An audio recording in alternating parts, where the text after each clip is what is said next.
கண்ணான கண்ணே கண்ணான கண்ணே என் மீது சாயவா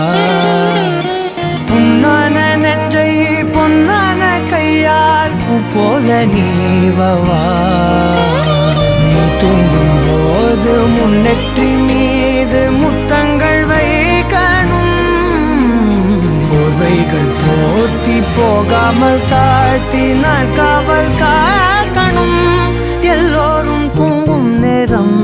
நானும் நீயும் மௌனத்தில் பேசணும் ஆராரிராரோ